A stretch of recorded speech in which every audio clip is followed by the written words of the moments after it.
Senator Blackburn. All right, Senator Hawley, thank you.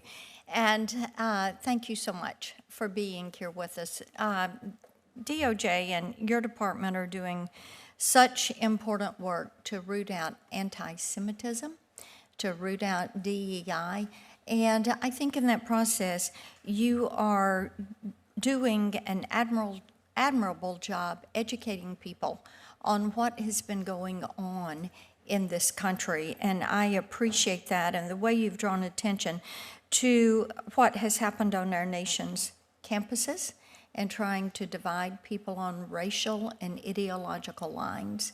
I appreciate what you have done there, and I know President Trump has said many times, bringing this country together, uniting this country is something that is very important to him.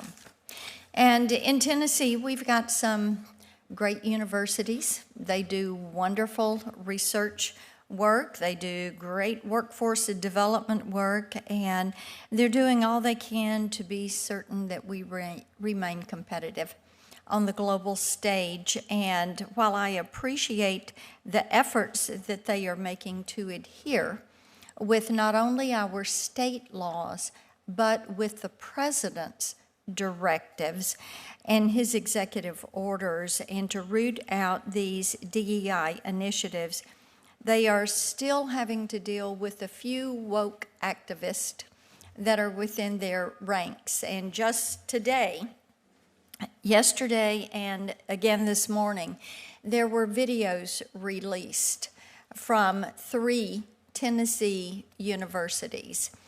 And I have talked with 2 of those university presidents, and we've discussed the work that they are doing.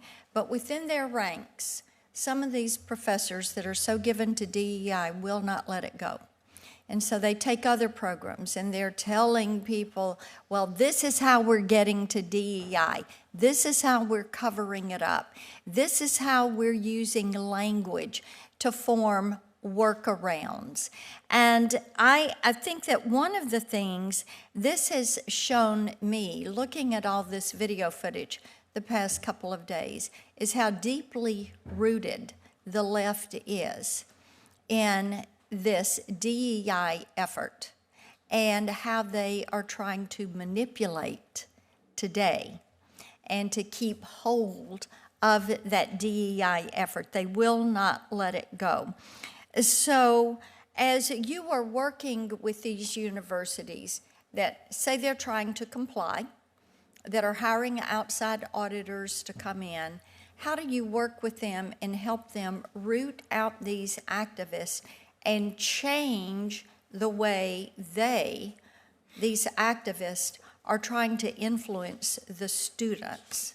What can you do there?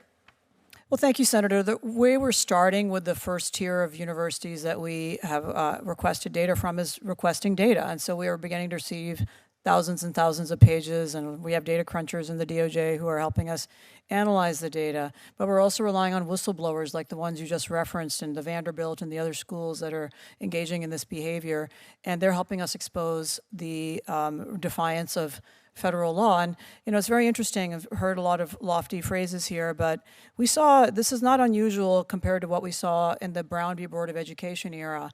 A decree came down from the Supreme Court that separate but equal was illegal, and yet throughout the United States, particularly in the South, where I grew up too, we saw government officials openly defying those orders by rebranding and using different methods, and it took decades to root that out. I hope it won't take decades to root this out, but we see similar defiance like we saw with the Dixiecrats today in American institutions. And I went to University of Virginia Law School.